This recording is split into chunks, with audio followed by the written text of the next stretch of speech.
अगस्त 1947 का महीना। खैर, जरा तसव्वर करें उस वक्त की फजा का। एक अजीब सी बेपनाह खुशी और साथ ही एक हैरानकुन बेयकीनी थी। गलियों और रास्तों पर लोग थे, दिलों में नई उम्मीदें थीं और दुनिया के नक्शे पर एक बिल्कुल नए मुल्क का वजूद उभर रहा था। आज के इस जायजे में हम ठीक उस तारीखी लम्हे में जाएंगे जहां से पाकिस्तान की कहानी शुरू होती है। हम उन कुर्बानियों और नज़रियात को बिल्कुल करीब से देखेंगे जिन्होंने इस नामुमकिन से लगने वाले ख्वाब को वाकई हकीकत बना दिया। तो चलिए सीधा इसमें चलते हैं। 1947 के उस रेडियो की आती हुई वो हल्की सी खरखराहट और फिर लाहौर से ज़हूर इज़ार की आवाज़ जिन्होंने इन्हीं अल्फाज के साथ एक नए मुल्क को दुनिया से मुतारिफ करवाया। ये कोई मामूली ऐलान नहीं था, सच्ची बात है, ये एक नई आज़ाद रियासत की पहली जिंदा आवाज़ थी जिसने सुनने वालों के दिलों की धड़कन बिल्कुल तेज़ कर दी होगी। और फिर अगली सुबह कराची के अखबारात ने बिल्कुल इन्हीं जज्बात को अपनी सुर्खियों में जगह दी। तारीख का अजीम वाक़या। ये अल्फाज तारीख के सफ़ात पर हमेशा के लिए नक्श हो गए। लेकिन एक नए मुल्क के इस जज्बाती ऐलान से पहले आइए थोड़ा सा रिवाइंड करते हैं। आखिर इस अजीम वाक़े के पीछे असल नज़रिया क्या था और किन की क़यादत इस सफ़र में शामिल थी। हिस्सा 1, दो कौमी नज़रिया और इसकी नज़रियाती बुनियाद। अगर हम माजी में थोड़ा पीछे जाएं तो ऑल इंडिया मुस्लिम लीग की सियासी और फ़लसफ़ियाना बुनियाद यही दो कौमी नज़रिया था। ये जानना वाकई ज़रूरी है कि बिल्कुल गैर जानिबदाराना तौर पर अगर देखा जाए तो यही नज़रिया वो बुनियाद बना जिस पर एक अलग रियासत की पूरी तहरीक खड़ी हुई। हिंदू और मुसलमान रिवायात का ये मुवाजना इस बात को बेहतरीन तरीके से वाज़ेह करता है।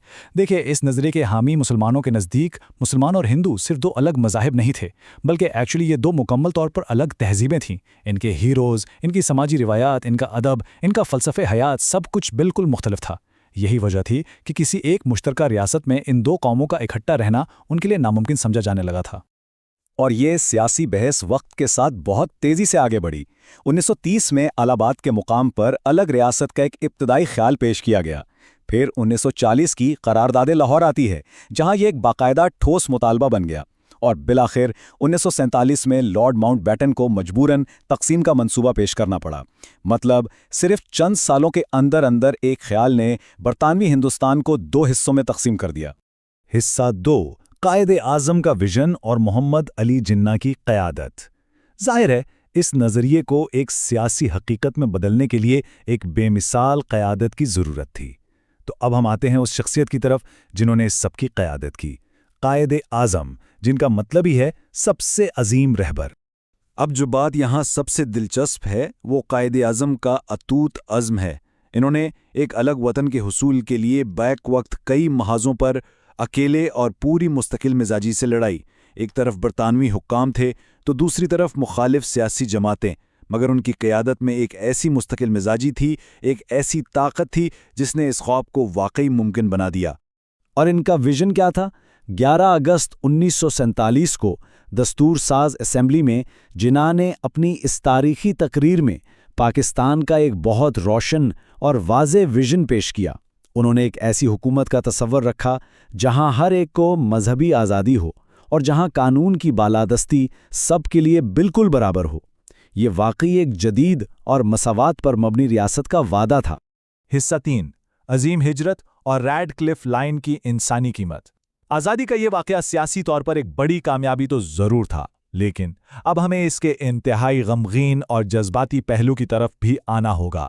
आज़ादी के फ़ौरन बाद का वो हंगामा खेज़ वक्त और वसी पैमाने पर होने वाली इंसानी हिजरत, जिसने बर्रे सग़ीर के लातादाद आम लोगों की ज़िंदगियों को हमेशा के लिए बदल कर रख दिया। एक लम्हे के लिए सिर्फ इन आदात पर गौर करें। 1 करोड़ 20 लाख से लेकर 1 करोड़ 50 लाख तक। ये सिर्फ एक छोटा सा नंबर नहीं है। अगर हम इसे समझना चाहें तो ये दुनिया के कई बड़े शहरों की पूरी आबादी से भी ज़्यादा है। तारीखदानों के मुताबिक ये इंसानी तारीख की सबसे बड़ी मास माइग्रेशन यानी अजीम हिजरत थी। इतने सारे लोगों को अपना सब कुछ पीछे छोड़कर रातों रात निकलना पड़ा। और इस तबाही में एक चीज़ का बड़ा हाथ था, और वो थी ये टाइमलाइन। आज़ादी का ऐलान तो 14 और 15 अगस्त को ही हो गया था, लेकिन सरहदी लकीरों यानी रैडक्लिफ लाइन का ऐलान 17 अगस्त तक लटका रहा। खैर, इस ताख़ीर का नतीजा ये निकला कि पंजाब और बंगाल में लाखों लोग इस बात से बिल्कुल बेखबर रहते हुए अपने घरों से निकल पड़े कि आखिर असली सरहदें होंगी कहाँ। ये सफ़र वाकई किसी क़यामत से कम न था। अगस्त की वो छुलसती हुई गर्मी, भयानक थकान और रास्ते में फैली हुई अफरा तफरी। लाखों की तादाद में लोगों ने इन पैदल सफ़रों में अपनी जान दे दी, और वो ट्रेन्स जो बेतहाशा भरी होती थीं, वहाँ ऐसी कत्लो गारत हुई कि इन तबाह हाल ट्रेन्स को बाद में घोस्ट ट्रेन्स या भूत गाड़ियों का नाम दे दिया गया। ये सुनकर ही रोंगटे खड़े हो जाते हैं। हिस्सा 4, मुहाजिरीन की कुर्बानी और सिफारत से शुरुआत। जो लोग आग और खून के इस दरिया को पार करके पहुंचे, इन्हें मुहाजिर कहा जाता है। ये लफ्ज़ दरअसल एक आला मकसद के लिए की जाने वाली हिजरत की तरफ इशारा करता है। अब हम इस वसी तारीख को किताबी लफ्ज़ों से निकालकर थोड़ा हकीकी इंसानी वाक़यात से जोड़ते हैं। मिसाल के तौर पर सईदा सिद्दीकी की इन यादों पर गौर करें। उनका कराची एयरपोर्ट पहुंचने पर दिनों बाद अपनी पहली रोटी खाने का जिक्र। ये एक छोटी सी डिटेल है, लेकिन इस शदीद भूख और खौफ का एहसास दिलाती है जिससे गुजरते हुए लोग इस नए वतन पहुंचे थे। ऐसी हज़ारों कहानियां हैं जो जाहिर करती हैं कि लोगों ने वाकई किस कदर दर्द बर्दाश्त किया। तो यहाँ सबसे अहम नुक्ता ये है कि इन मुहाजिरीन की हिम्मत और लगन लाजवाब थी।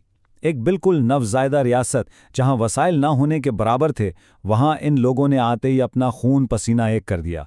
ताजरों ने दुकानें खोलीं, असातिज़ा ने स्कूल चलाए और किसानों ने नई ज़मीन आबाद की। एक मुल्क जो सिफर से शुरू हो रहा था, इन्हीं लोगों ने अपनी मुख्तलिफ महारतों से इसकी ऐसी मजबूत बुनियाद रखी जिस पर आज का माशरा खड़ा है।